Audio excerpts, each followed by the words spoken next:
habiliten las cámaras, así nos podemos ver las caras. No me pongan escudos, ni fotos, ni placas de ninguna naturaleza. Los quiero ver a ustedes. Y estamos en contacto para analizar las dudas y consultas que ustedes quieran realizar previo a iniciar la clase.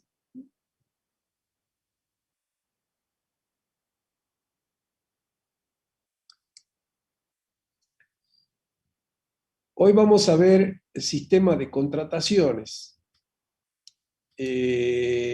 pero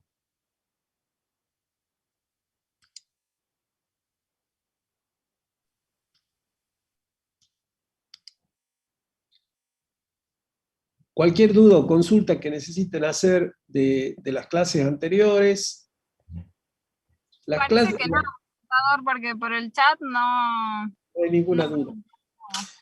Bueno, antes que nada les quiero avisar que las notas correspondientes a los controles de lecturas, quienes rindieron el viernes pasado, la van a tener mañana subida en la plataforma.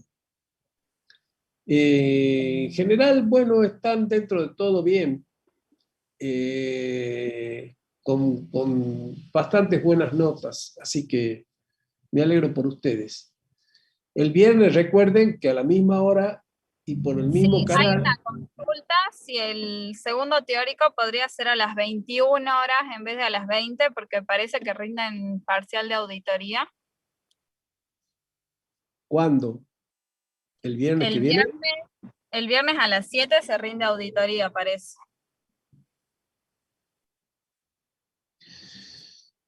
Y no, entonces tendría que ser más temprano. El problema es, si es más temprano, no sé si hay gente que trabaja. Tendría que ser entonces a las 18, porque a las 21 no vamos a tener internet, chicos. Los viernes a la noche, a las 21 horas, es un horario donde tenemos problemas de internet todo el mundo, porque convengamos que por ser viernes a la noche, mucha gente usa internet para ver películas, para ver series, para todo tipo de... Y entonces hay una demanda de internet muy grande y vamos a tener problemas con la conexión. A las 21 Igual, no. entonces dijeron que a las 18 mejor, entonces. No hay ningún problema, pueden todos a las 18. Y los que van contestando, sí. Bueno, entonces a las 18 haremos el control de lectura para el viernes de la semana que viene. Sí, ¿Está bien? sí, a las 18 está bien, parece. Bueno, entonces, si no hay más, no hay otra consulta y otra duda, recuerden que esta semana, ¿no es cierto?, terminamos el dictado de la primera parte de la materia. La semana que viene tenemos el receso de mayo y tenemos exámenes, por lo tanto no va a haber clases. Y retomamos nuevamente el lunes 24 de mayo las actividades, pero recordemos que el parcial es el 28, así que el lunes, martes y miércoles vamos a dar repaso general de todos los temas que van a entrar en el parcial, y el viernes vamos a tomar el parcial y va a ser también el viernes 28 de mayo a las 17 horas la teoría, la práctica, la práctica. Para aquellos que están en el régimen promocional, vamos a tomar entonces el viernes a las 17, viernes 28 de mayo, 17 horas es el parcial. El primer parcial, parte práctica. Los que saquen más de 6 y se hayan anotado en el régimen promocional, van a poder rendir la teoría el lunes 31 de mayo a las 20 horas. En el horario de clase normal que tenemos los lunes a las 20, vamos a tomar la teoría del régimen promocional. Ese va a ser el calendario por mayo. En el mes de junio, a partir del martes 1 de junio, comienza la segunda parte del dictado de la materia, que va a concluir exactamente el 2 de julio, porque después hay receso de invierno, 2 semanas, empieza el 5 hasta el 19, y esa semana del 19 al 23 de julio vamos a tener repaso general y parcial también, lo más probable que sea el viernes 23 de julio. El recuperatorio, sí. También preguntaron lo que hablamos hoy a la tarde, si mañana va a haber clases normales en Salta y en Tartagal, y si se van a dictar las teorías y, bueno, las prácticas a la tarde. Nosotros estamos, hemos tomado la decisión como cátedra de dar clases mañana en forma normal, porque no podemos, bajo ningún punto de vista, perder una clase. Se nos acortan los tiempos y no vamos a terminar entonces el programa. Así que mañana nosotros vamos a dar clase normal, acá en Capital, y en Tartagal estoy esperando que me confirmen para también, he pedido que me habiliten por favor la plataforma para poder dar clases normales. ¿Está claro? Profe, Sí. disculpe, los temas del control de lectura del viernes, ¿cuáles son? Todo lo que hace al sistema presupuestario. Clase número 5, proceso presupuestario nacional. Clase número 6, sistema de presupuestario de la provincia de Salta. Clase número 7, presupuesto por programa. Clase número 8, resultados presupuestarios y esquema ahorro, inversión, financiamiento. Esas 4 clases vamos a tomar el control de lectura.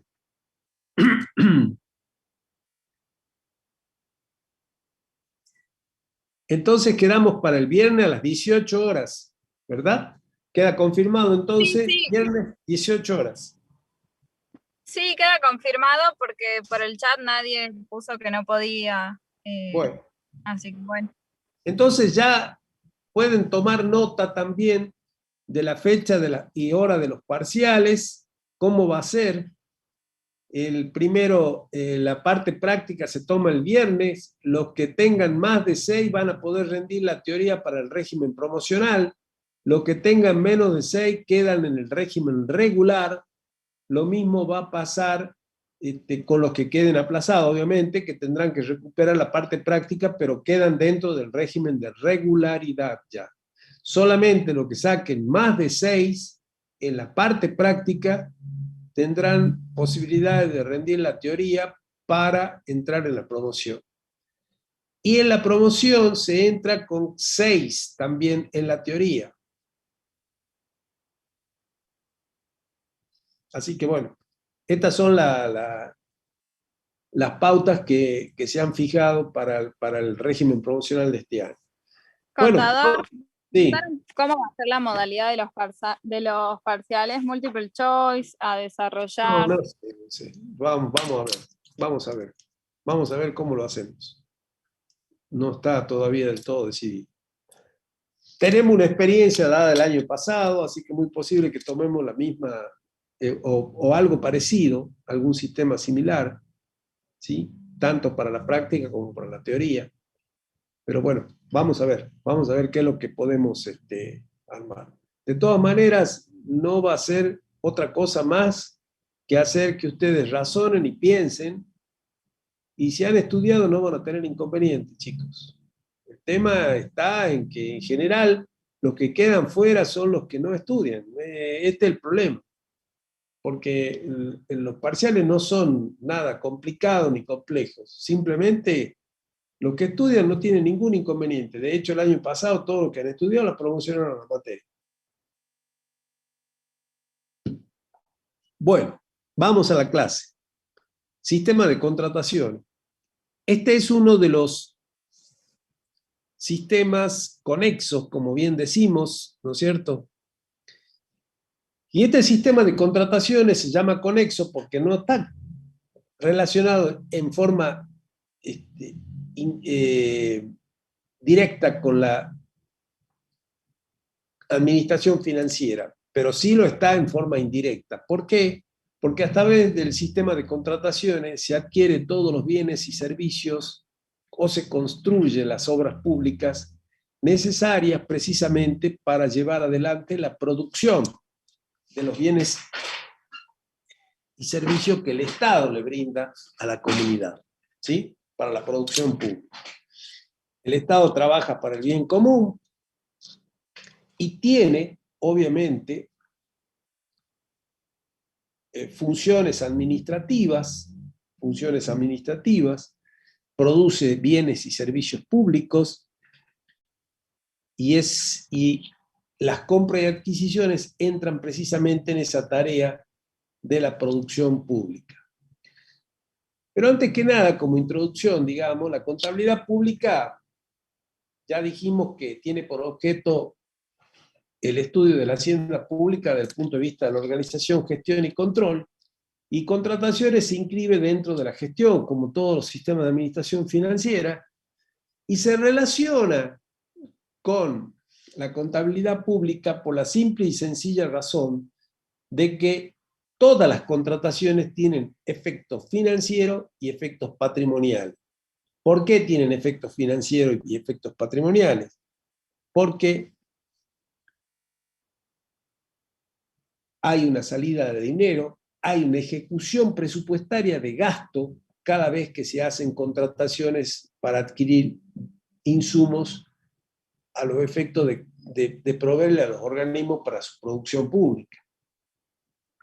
Y hay también efectos financieros cuando se vende bienes del Estado que producen recursos para el Estado, como vimos en la parte presupuestaria, que generan recursos de capital. Y tiene efectos patrimoniales porque tanto la entrada o salida de bienes modifica indudablemente el patrimonio del Estado. Y en su función de producción, el Estado necesita esos insumos que se adquieren por este sistema de contrataciones e indudablemente que esas contrataciones son, sin duda,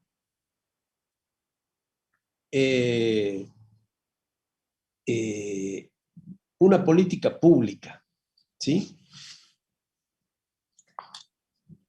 Una política pública. Los momentos contables, según el factor presupuestario que tenemos en una contratación, la podemos establecer a través de las 5 etapas que en realidad contablemente lo presupuestariamente podemos determinar los momentos contables. Ustedes me dirán, pero si son 3, sí, claro que son 3, pero siempre hay en realidad 5 momentos contables distintos. El primero es la afectación preventiva, que es cuando hacemos la reserva presupuestaria, cuando iniciamos todo trámite de compra o contratación. Es decir, hay un formulario típico que se utiliza en el Estado que se llama pedido de provisión, que lo hacen todos los organismos que necesitan adquirir algún bien, algún insumo para trabajar. Entonces hacen un pedido de provisión. Cuando ese pedido de provisión se autoriza, ¿no es cierto?, inmediatamente se hace la afectación preventiva para reservar la partida presupuestaria necesaria para poder adquirir ese insumo, o contratar un servicio, o realizar una obra, con el pedido de provisión. Una vez que ya se hace todo el mecanismo de selección del contratista, proveedor, que nos va a brindar el servicio, que nos va a entregar los bienes o que nos va a realizar la obra pública que hemos contratado, en cualquiera de los casos estos, ¿verdad? Una vez que ya está seleccionado el contratista, vamos a firmar el contrato o vamos a emitir una orden de compra para que el contratista entonces seleccionado le provea al Estado ese bien o servicio. En ese caso, estamos frente contablemente al compromiso.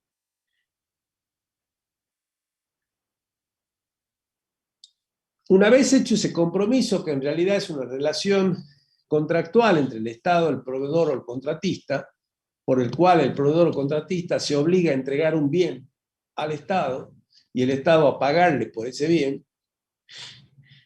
Una vez que el proveedor o contratista entrega el bien al Estado, se genera el devengado, lo cual produce una modificación patrimonial en el Estado porque se incorpora un bien al patrimonio del Estado. Como ese bien ya conformado se incorporó al Estado, inmediatamente hay que emitir el mandado a pagar o liquidado, ¿sí? O la liquidación, como se llama.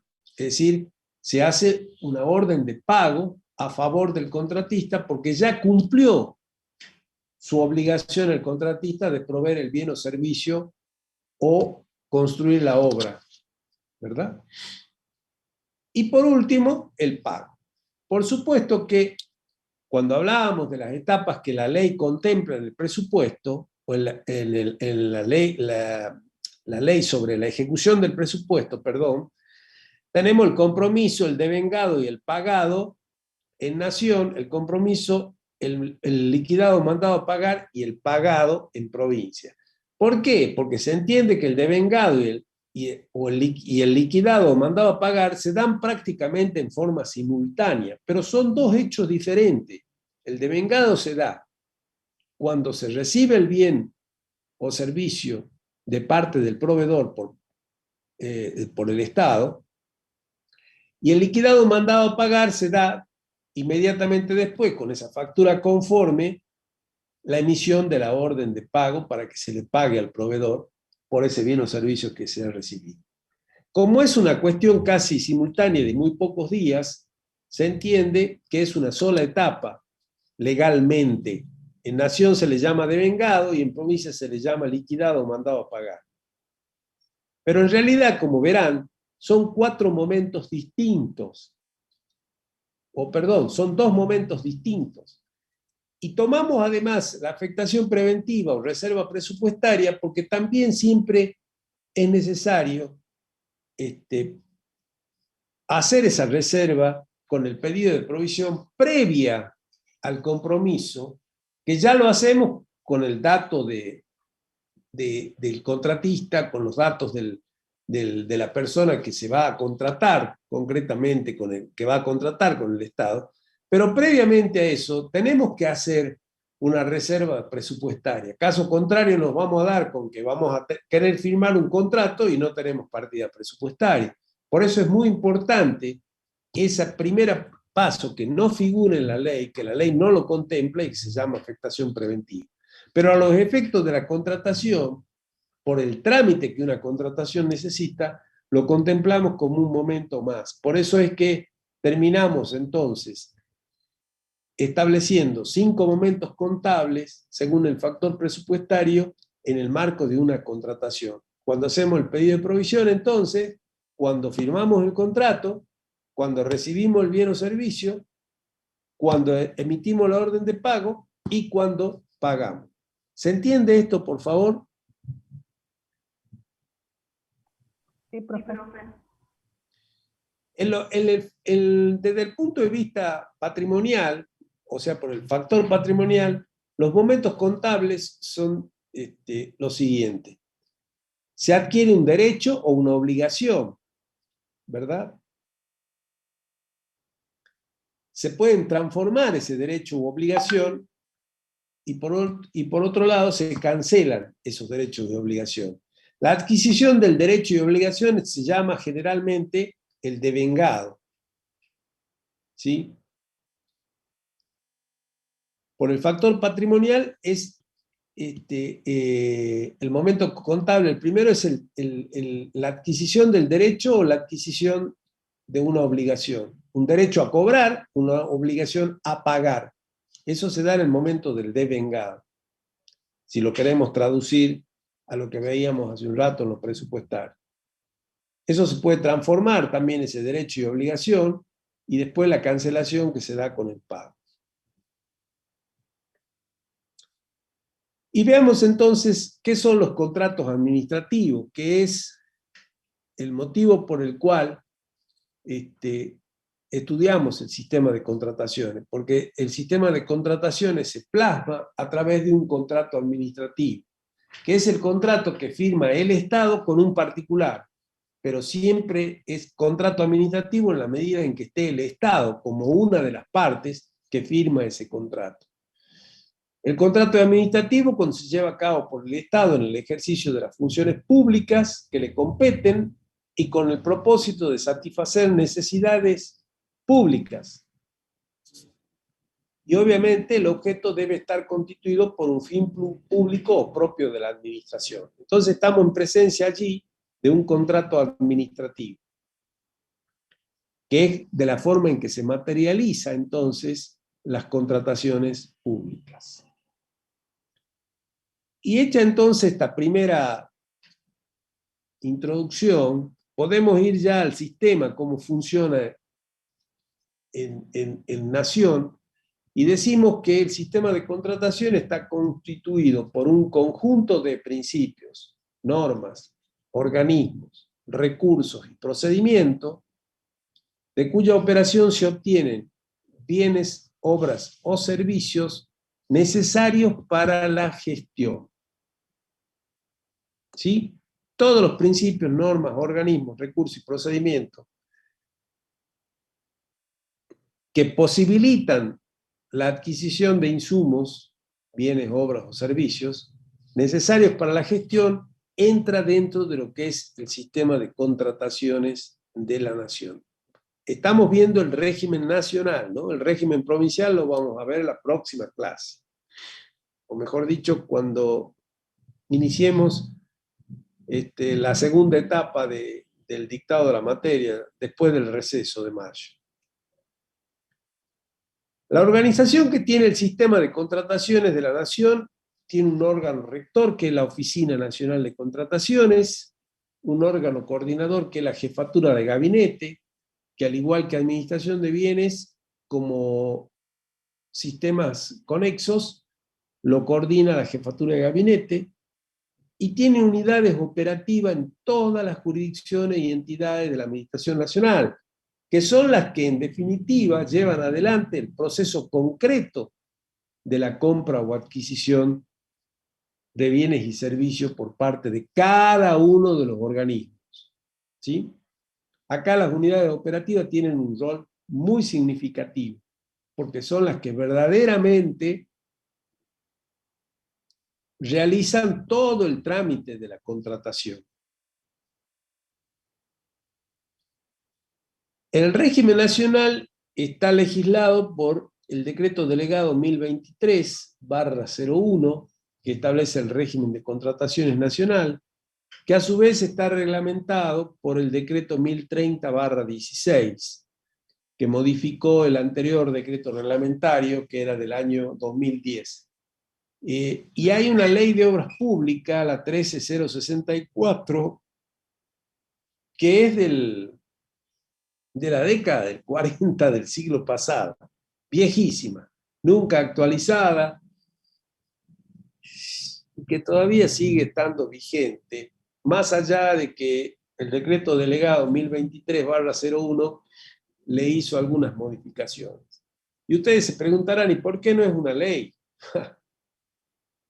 Y bueno, estas son las cosas que nos dejó ese periodo donde el ministro de Economía tenía superpoderes y establecía la normativa sobre el régimen de contrataciones a través de un decreto delegado, porque el Congreso le había cedido la atribución porque se trataba de un tema vinculado a la gestión pública. Entonces, por una delegación del Congreso, por eso se llama decreto delegado, el lugar de ley es el Ministerio de Economía, a través del el Poder Ejecutivo, a través del Ministerio de Economía, el que dictó el régimen general de contrataciones en el orden nacional. Cosas muy particulares que se dan en nuestro país, indudablemente. El ámbito de aplicación es la administración central, los organismos descentralizados y las instituciones de seguridad social. Como verán, lo que es administración nacional. Recuerden la clase la segunda clase, cuando hablábamos de administración central, organismos descentralizados y los institutos de seguridad social, que el ANSES concretamente, que en conjunto forman lo que es la administración nacional. El régimen se aplica allí. No se aplica en las sociedades y empresas del Estado que tienen su propio régimen de contrataciones. Y obviamente, el principio fundamental que tiene este sistema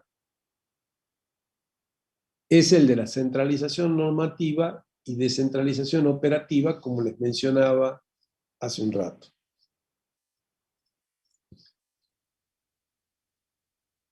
¿Cuáles son los contratos comprendidos?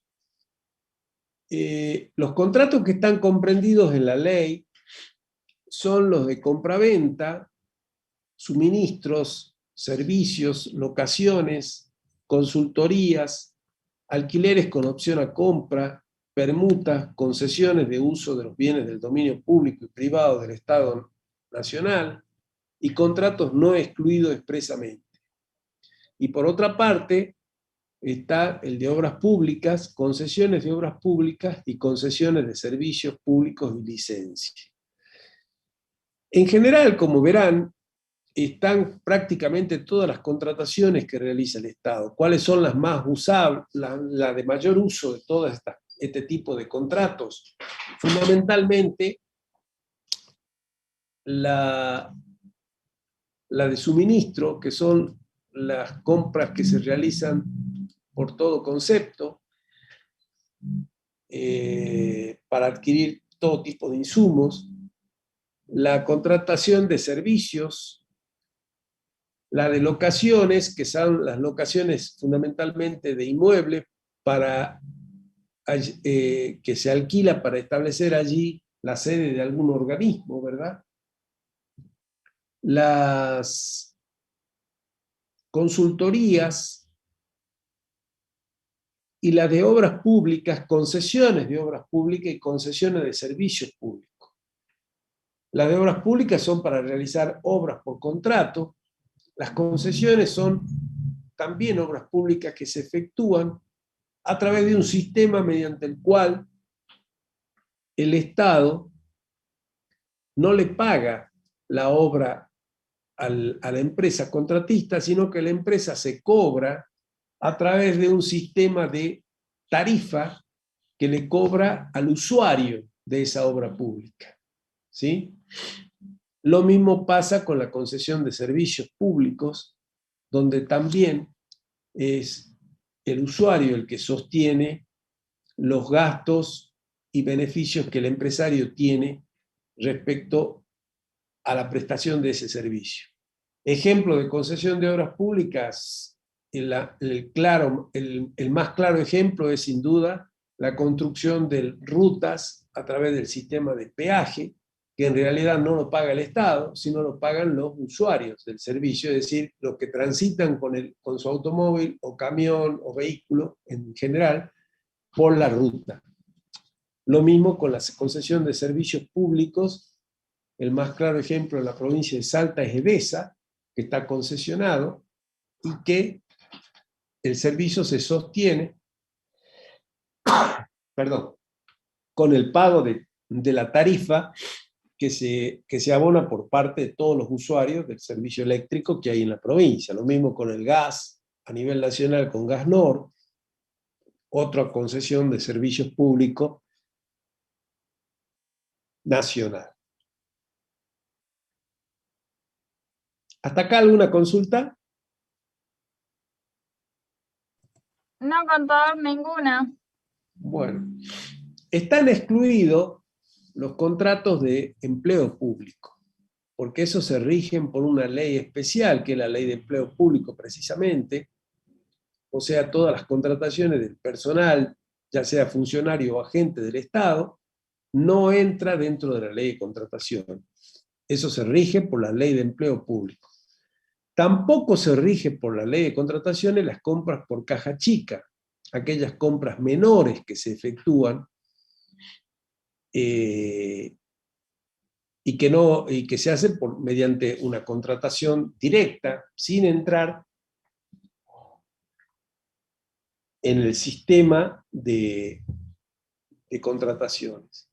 También los que se celebran con estados extranjeros y con instituciones multilaterales de crédito, que en definitiva son los contratos de la deuda pública, los que se efectúan para obtener préstamos o fuentes financieras que nos proveen para sostener los déficits presupuestarios. O sea, todas las comprendidas en operaciones de crédito público, en definitiva. Entonces recuerden que esos son los tipos de contratos que no están contemplados dentro de lo que es la obra pública. Perdón, lo que es el régimen de contratación, no la obra pública.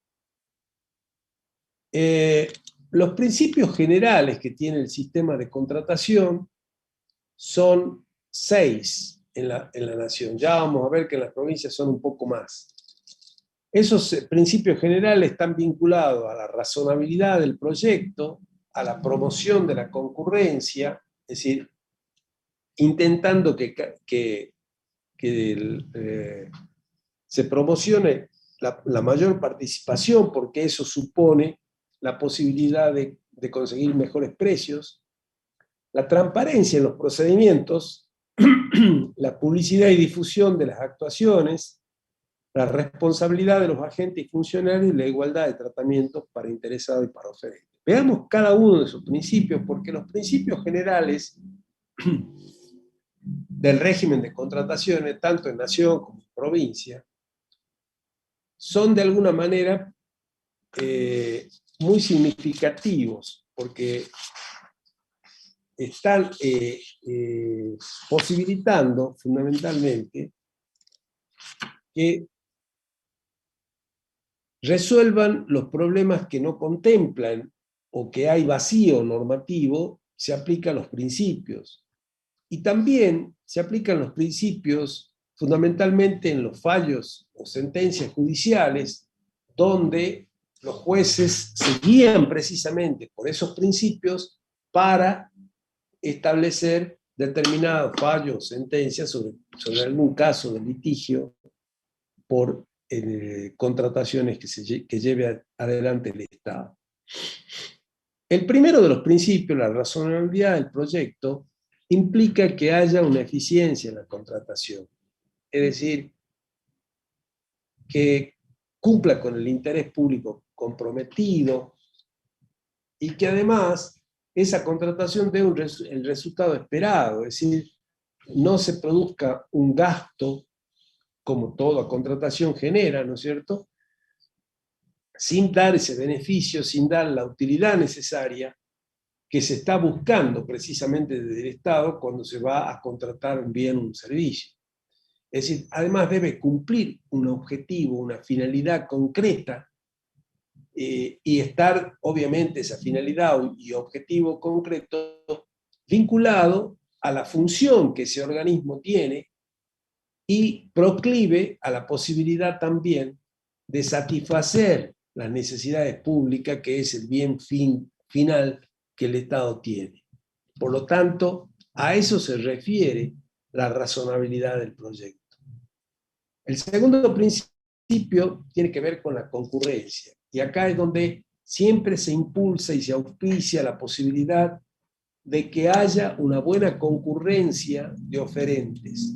Porque se supone que ante la mayor concurrencia de oferentes, posibilita que el Estado obtenga una mejor y más beneficiosa posibilidad de obtener el bien a un mejor y más conveniente precio.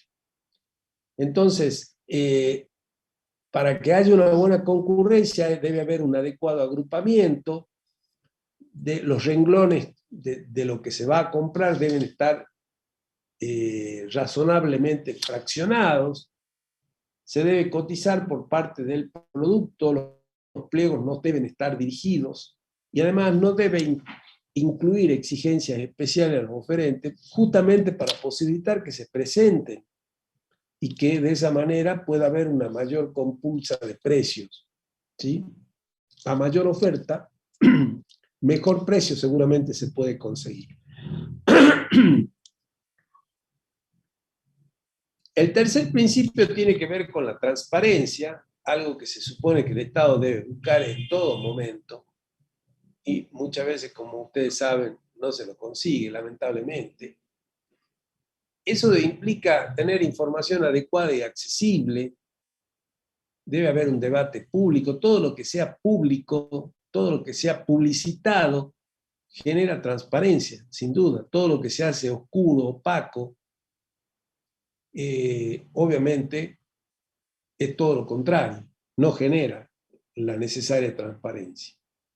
Tiene que haber responsabilidad y participación real y efectiva de la comunidad en toda la posibilidad del proceso de contrataciones en sí.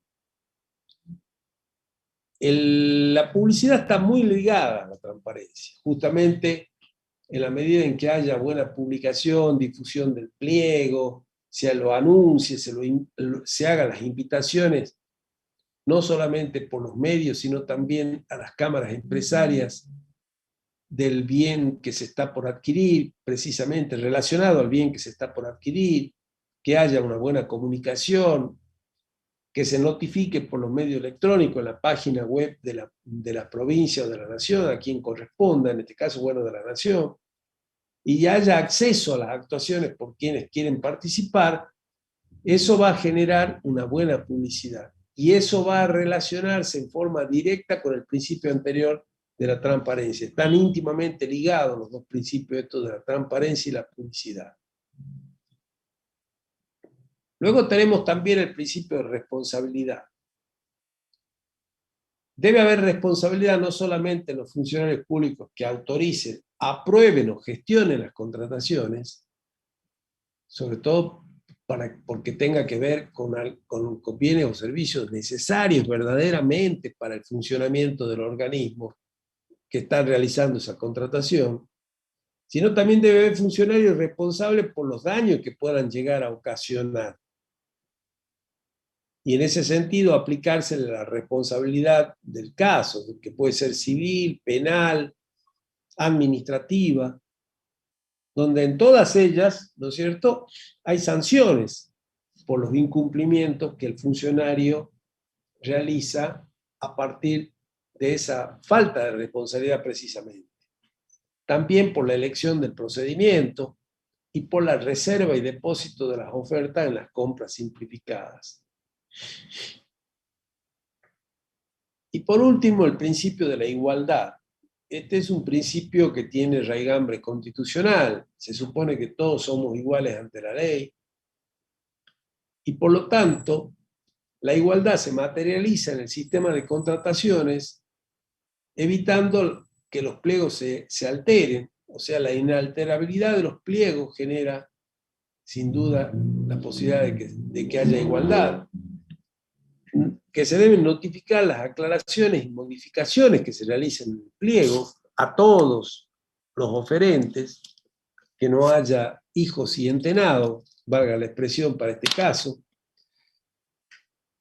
que haya consideración de todas las ofertas, respeto de los plazos, respeto de las normas de procedimiento, respeto del secreto de las ofertas, y que las deficiencias formales puedan ser subsanables de tal manera entonces que no impida que los contratistas puedan presentarse y concurrir a un proceso de contrataciones del Estado.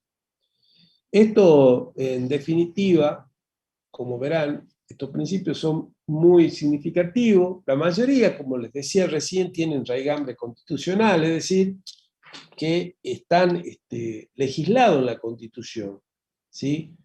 Y hacen, de alguna manera, o representan valores muy significativos para la convivencia humana. Es decir, sin duda, ¿sí? Como este principio de la igualdad, por ejemplo. El sistema además prevé la posibilidad de la programación. Ya hablamos de la programación presupuestaria, ya vimos la programación financiera que hace la tesorería. También acá debe haber una programación. Cada unidad ejecutora debe elaborar un programa de contrataciones que debe estar ajustado a la posibilidad de sus actividades y a los créditos que la ley de presupuesto le ha dado para gastar a ese organismo. Es decir, los créditos presupuestarios otorgados. Y entonces con esa asignación se podrá programar para que en todo el ejercicio las compras se efectúen conforme, justamente, porque esto tiene que estar relacionado, tiene que estar coordinado, a la programación presupuestaria y financiera elaborada por los otros dos sistemas o los otros dos órganos rectores, como son la Oficina Nacional de Presupuesto y la Tesorería General de la Nación. La normativa aplicable en el sistema de contrataciones nacional, ya dijimos que para todas las contrataciones se rigen, en primer lugar, por la norma principal, que es el decreto delegado 1023/01, la norma reglamentaria, que es el decreto 1030/16, ¿verdad? El manual de procedimiento que tiene el régimen de contrataciones y los pliegos de base y condiciones establecidos para cada una de las contrataciones. Y por último, el contrato o la orden de compra que se firma entre el Estado y ese particular que resultó adjudicatario de la contratación.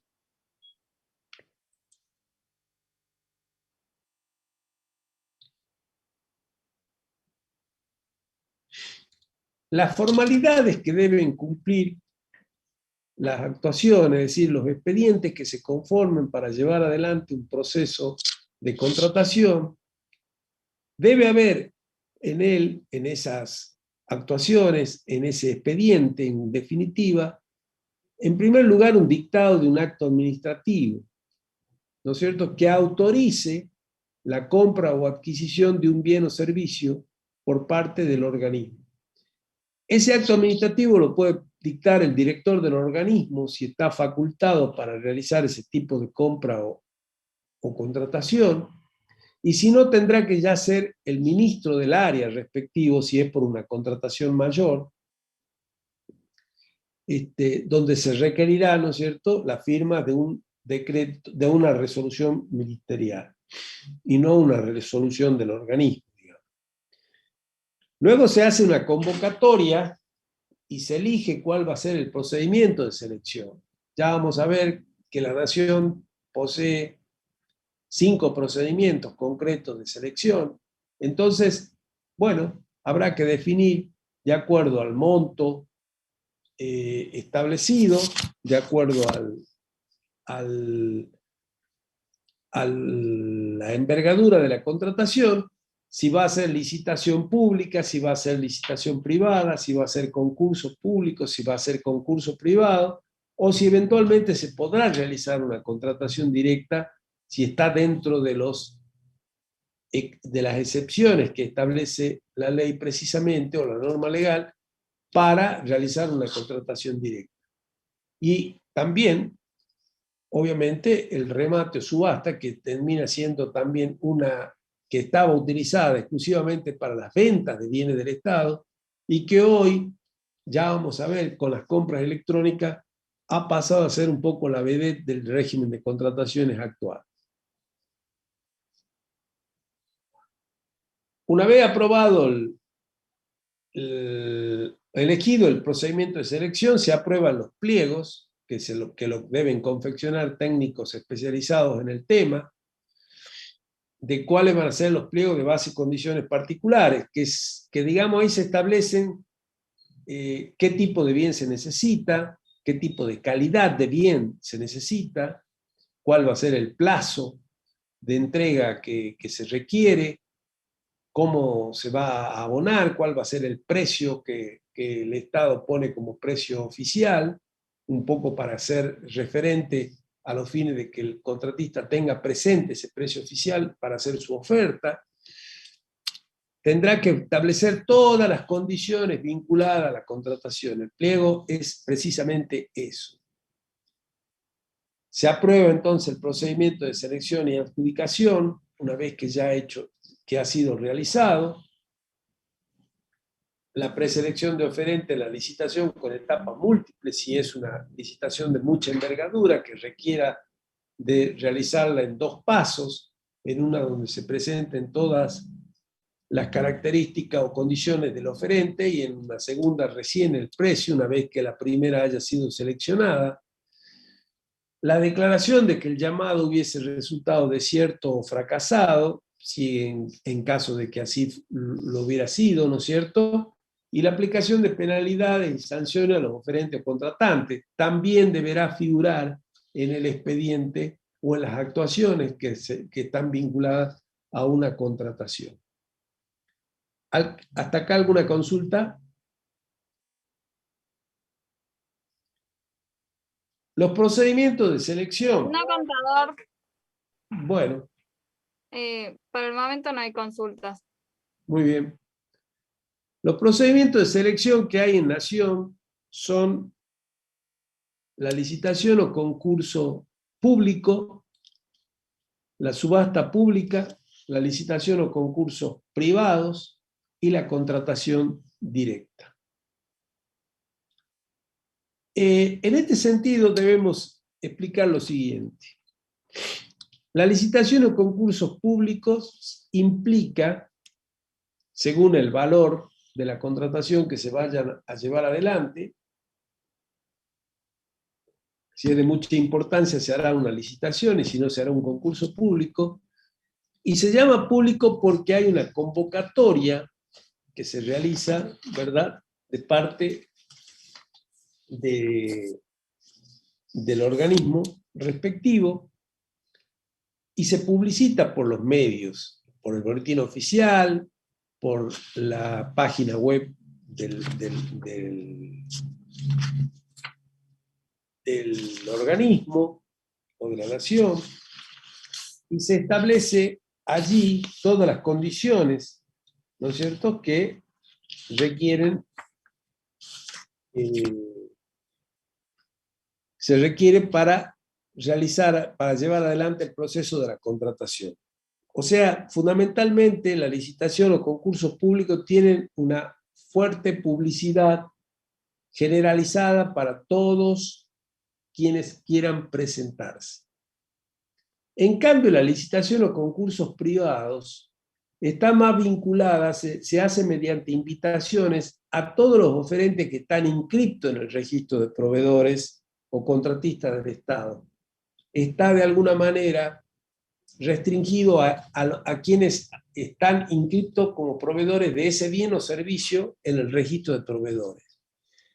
Y se comunica también a las cámaras empresariales respectivas, es decir, si vamos a adquirir bienes que tengan que ver con el comercio, se invitará a las cámaras comerciales del ramo, o si tiene que ver con productos que surgen, que están destinados o mejor dicho, cuyo objetivo es comprarlo directamente en la industria, pues se hará la promoción en la Unión Industrial, en las cámaras de la industria, en definitiva. Y así con cada uno de los servicios también que se está convocando para contratar. Entonces ya es más restringido, ya no hay una publicidad generalizada, sino por el contrario, se hace privado justamente porque está seleccionado tan solo a aquellos contratistas que están inscriptos en el registro de proveedores y contratistas.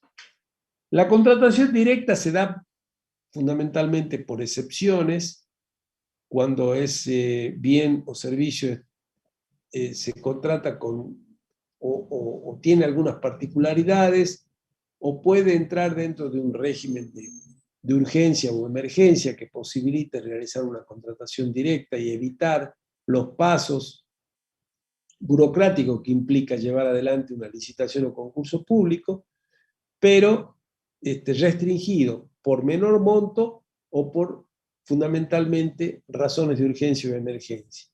Y luego la subasta pública, que se está empezando a utilizar mucho, sobre todo en esta última etapa de la pandemia, en las contrataciones electrónicas, porque todo el proceso de compra electrónica se hace a través de subasta o remate, ¿sí? Donde el oferente se inscribe para participar, se abre la página web del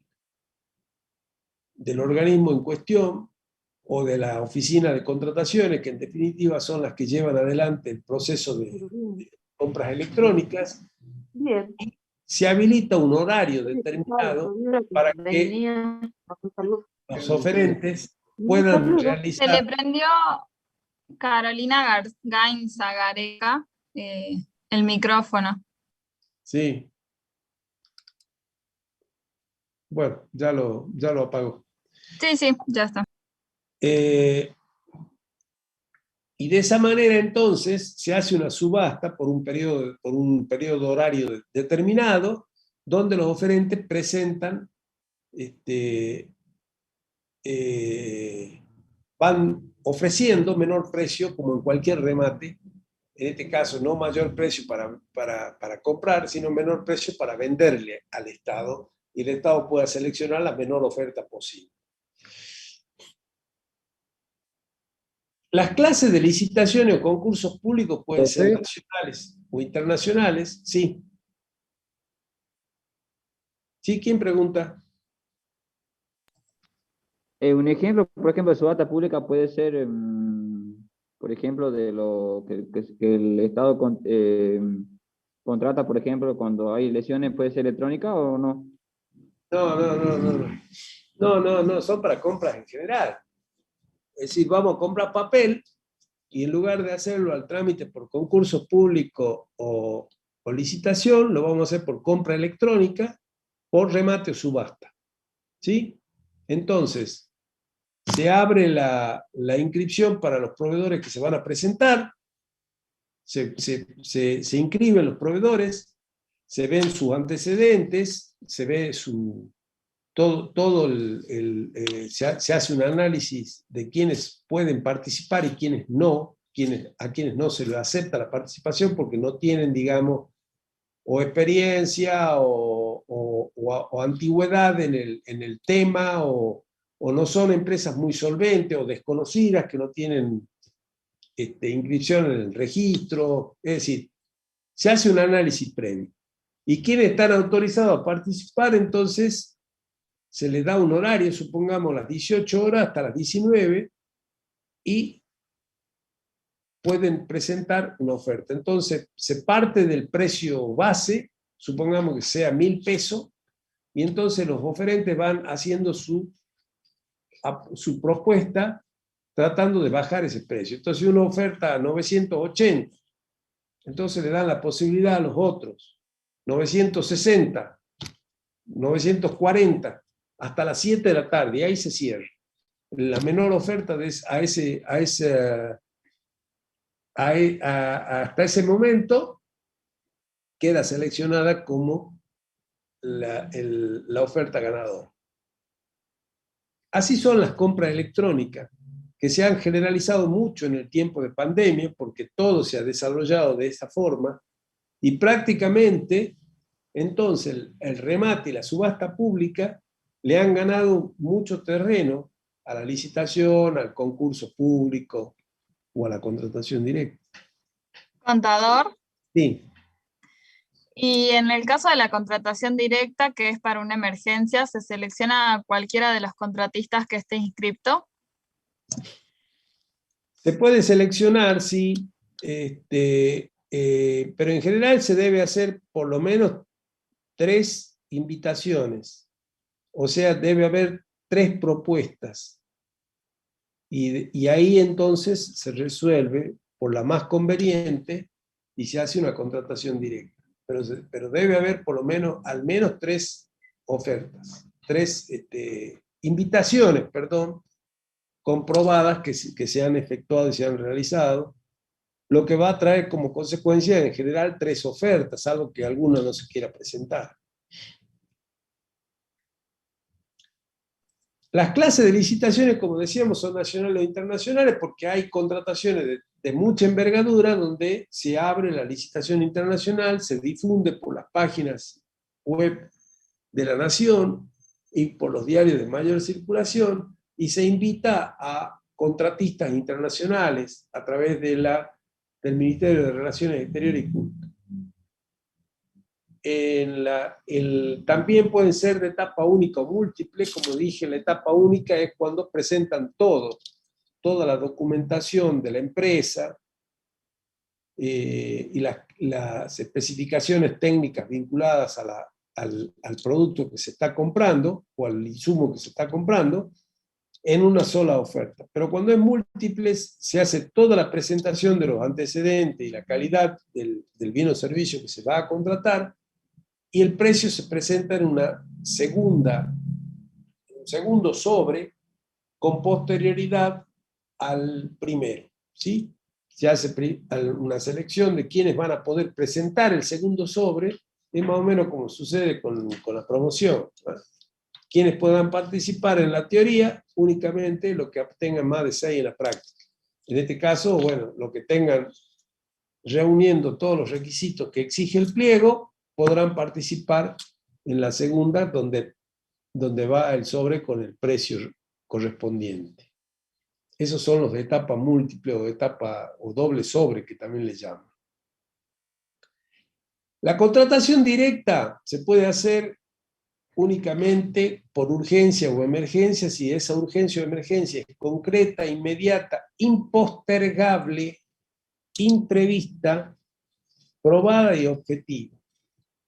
Es decir, se tienen que dar estas condiciones, establece la reglamentación de la ley.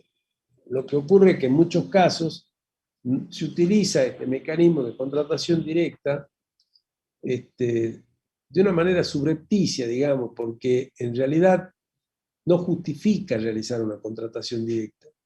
En realidad muchas veces es falta de previsión, en otras ocasiones es algún tipo de ventaja que se quiere sacar con algún contratista.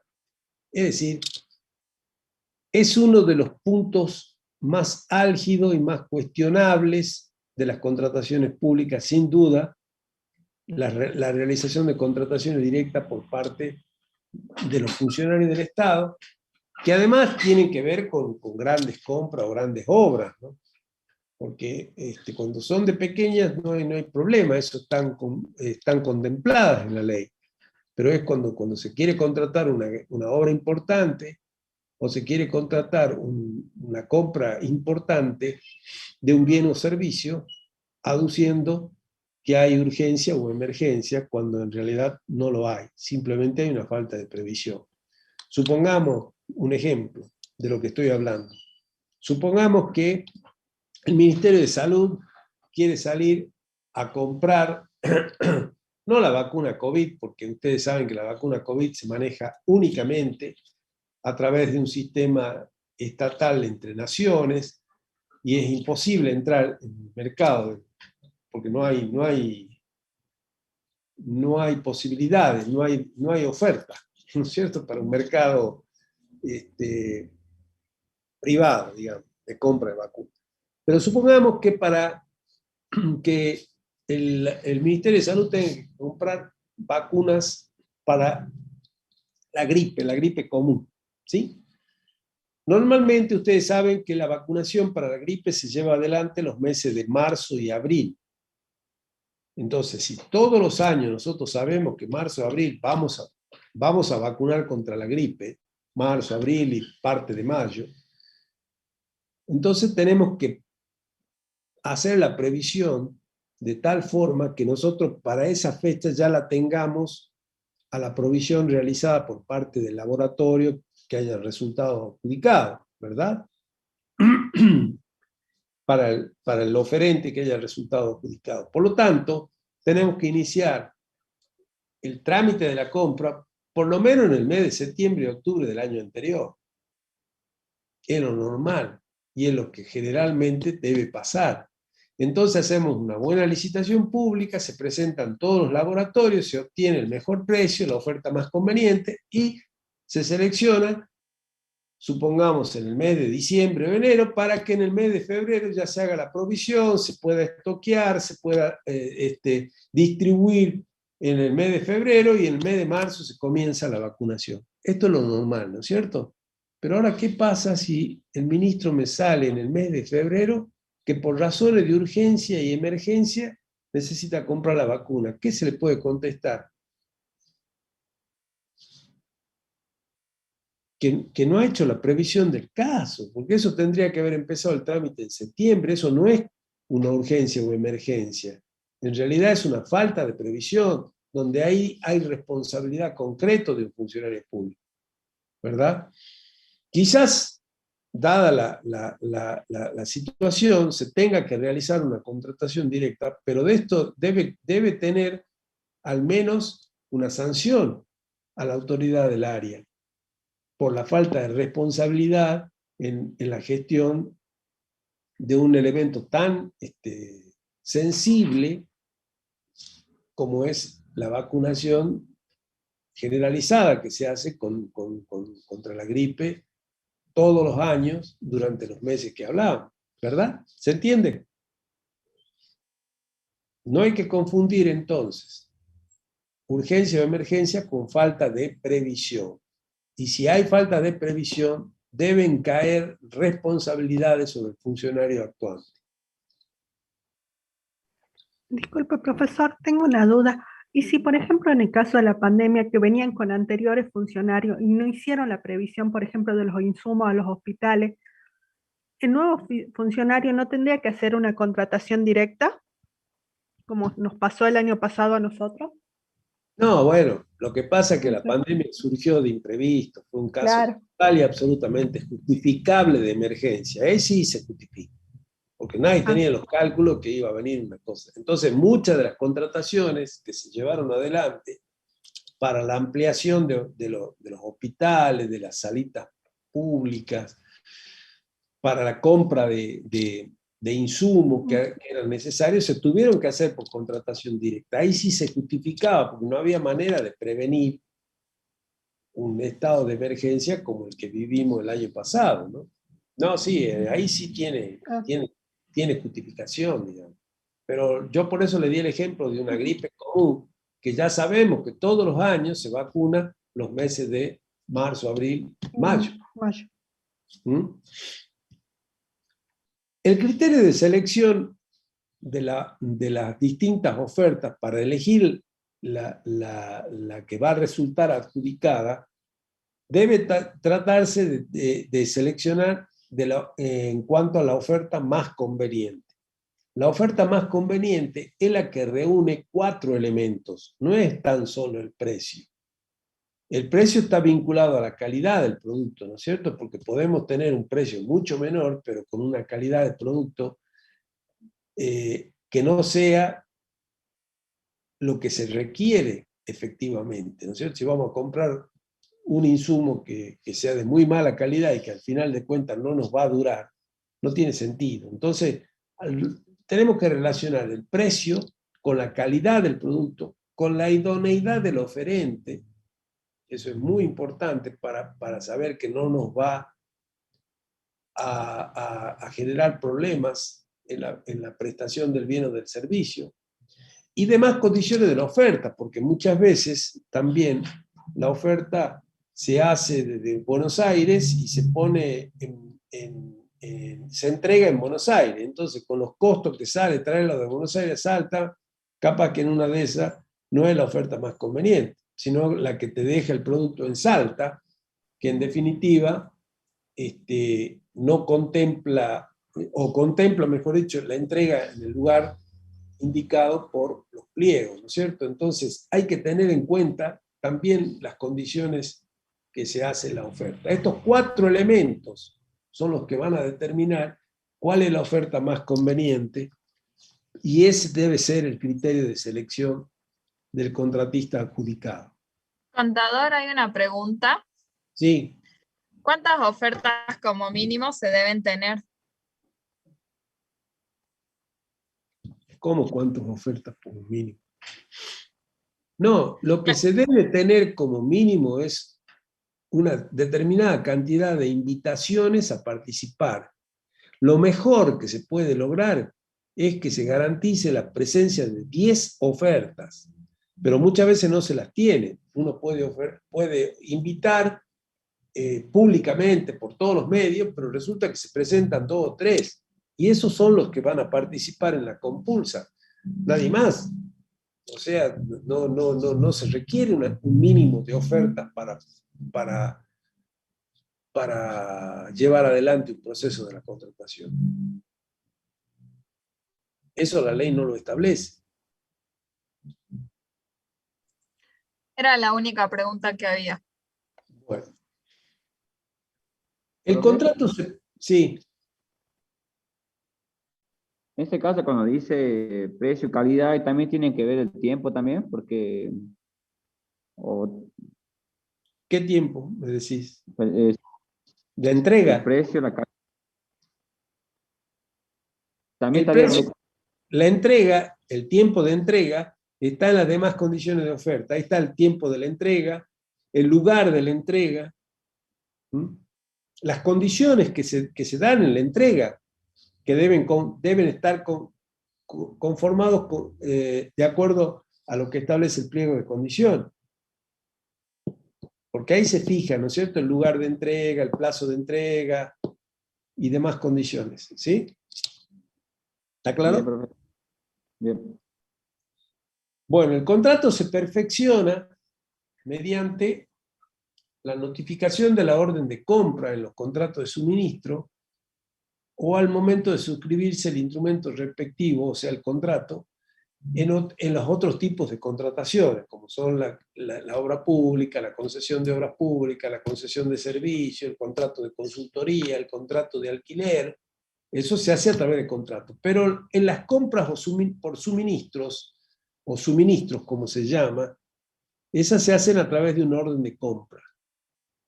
El Estado, cuando adjudica a la empresa oferente con la oferta más conveniente, le emite una orden de compra. Es decir, con esa orden de compra queda plasmada la relación entre el Estado y el proveedor o contratista. ¿Se entiende? Sí, contador, no hay consultas. ¿Cuáles son las facultades y obligaciones de la autoridad administrativa? La autoridad administrativa tendrá la prerrogativa de interpretar los contratos, ¿sí? O sea, el Estado, en definitiva. La autoridad administrativa es el Estado o el organismo estatal que está realizando el proceso de contratación. Y él tiene la prerrogativa de interpretar los contratos. Tiene la facultad de aumentar o disminuir el monto del contrato también. Tiene el poder de control o inspección sobre el contratista o proveedor para saber si está cumpliendo con la oferta efectuada conforme a pliegos. Tiene la facultad de imponer penalidades si no cumple en tiempo y forma de la entrega del bien o servicio, o de la obra pública, de la realización de la obra, en el caso de una obra pública. Y tiene la facultad de prorrogar los contratos también. Todas estas facultades y obligaciones que el Estado tiene son los que se denominan cláusulas exorbitantes de un contrato administrativo, que ustedes lo deben haber estudiado en derecho administrativo seguramente, y que solamente se dan en los contratos administrativos. En un contrato común, ninguna de las dos partes tiene estas prerrogativas. solamente se dan en el contrato administrativo, donde el Estado tiene estas prerrogativas.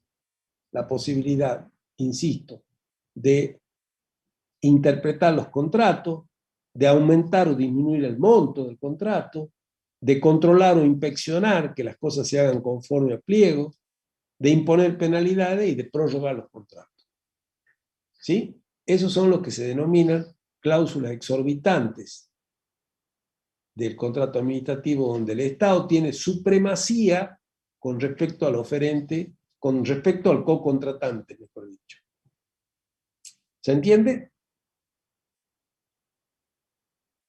Los co-contratantes tienen el derecho a la recomposición del contrato si hay, ¿no es cierto?, una pérdida adquisitiva de la moneda muy significativa. Tienen la obligación de ejecutar el contrato y la obligación de cumplir las prestaciones en el caso de contratos que tengan ese fin, fundamentalmente, ¿no es cierto?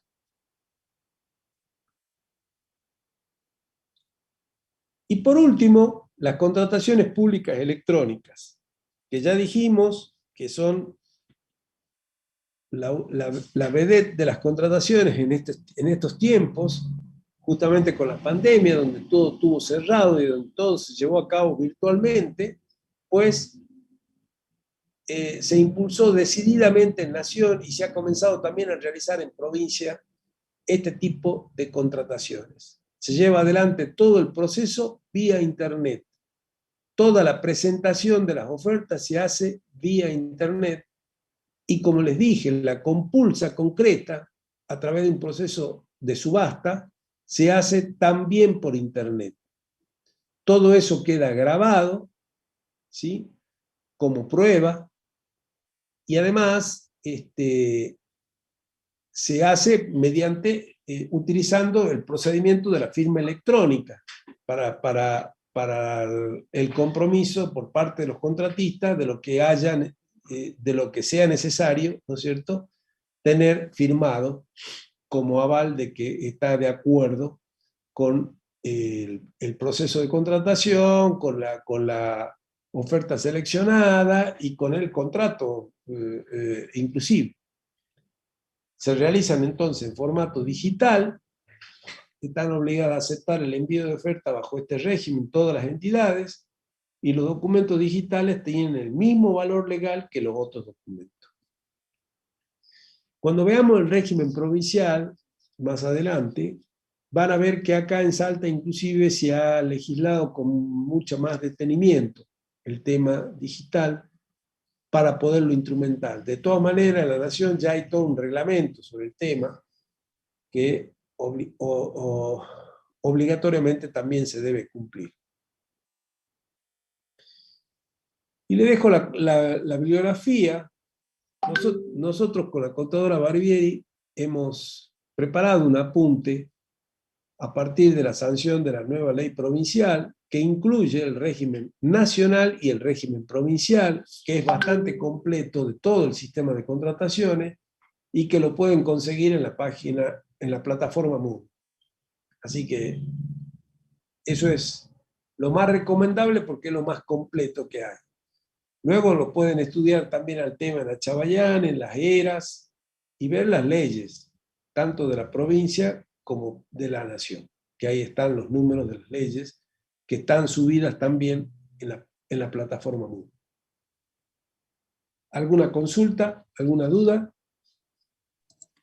No, contador, ninguna pregunta por el chat. Bueno.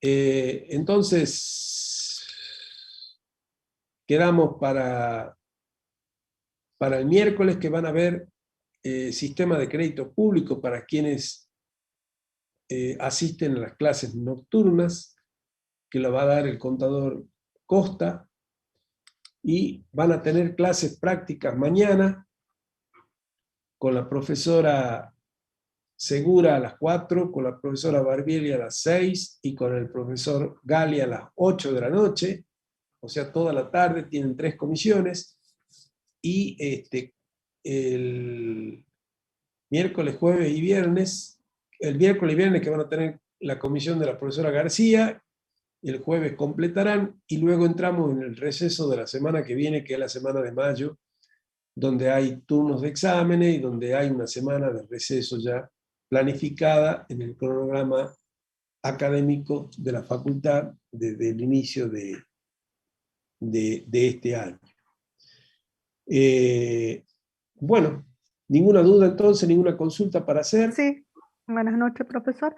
Sí. ¿Cuándo es al final el control de lectura? ¿Este viernes 14 o ponen el 17?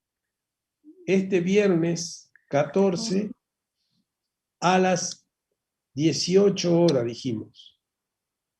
Hemos cambiado el horario por las 18 horas. Bien, gracias. Buenas noches, profesor. Buenas noches. Será hasta la próxima. Que anden bien. Contador, antes de que termine la clase, Sí. era aclararle a los chicos que prevean las situaciones, la cámara, el micrófono, antes de rendir, y que pongan el nombre completo también, porque si no, no podemos adivinar nosotros, y la verdad que ahí en el momento se ponen Sí. nerviosos, por ahí les va mal. Sí, sí, sí, por favor, traten de tener la computadora con cámara y micrófono para rendir tanto los controles de lectura como los parciales o los exámenes finales. Esa es la reglamentación establecida por la facultad. Tengan en cuenta además que todos los exámenes, evaluaciones, exámenes parciales, finales, todos se graban, chicos. Por lo tanto, ustedes deben tener el nombre y el número de libreta establecidos allí en la cámara, de tal forma que el sistema les tome la asistencia. Caso contrario, ustedes no figuran rindiendo la evaluación o examen. Esa es la prueba más elocuente de que ustedes han rendido y han cumplido con la exigencia de la facultad. Por lo tanto, eso de subir el nombre es vital, es muy importante. Y para los exámenes, además, se pide que ustedes muestren el número de documento. Por lo tanto, en el parcial y en el examen final, deben tener el documento a mano y mostrarlo a la cámara que está tomando la imagen de ustedes desde el sistema virtual que tiene la facultad. Por lo tanto, esos requisitos acostúmbrense en que en este periodo virtual que tenemos, lo tienen que cumplir sí o sí. Que además tengan presente, insisto, que la cámara les graba toda la evaluación y que nosotros después tenemos acceso a esa cámara y podemos verificar si efectivamente ustedes han cumplido con las pautas reglamentarias del caso y que no han cometido ningún tipo de infracción, porque si se detecta la infracción, el examen de ustedes queda inmediatamente anulado con la prueba que nosotros aportamos desde la grabación. Así que en este tema tengan mucho cuidado cuando vayan a rendir examen, no traten de hacer ningún tipo de cuestión que no sea, digamos, normal y legal, porque queda todo evidenciado en la grabación. Porque la grabación se toma a todas las cámaras que están prendidas, por un lado. Y las cámaras que no están prendidas quedan fuera del sistema, es decir, no entran en la evaluación. Son descartadas esas evaluaciones si las cámaras no están prendidas en cualquier tipo de examen o evaluación. Así que, por favor, tengan computadora con cámara. Si no, no sirve. Si no, quedan fuera. Bueno. ¿Alguna cuestión más? No, eso es todo, contador. Nos veremos el viernes, Bueno, será. muy bien. Nos vemos el viernes en la evaluación para quienes rinden y estamos en contacto. Muy buenas noches a todos y que anden bien.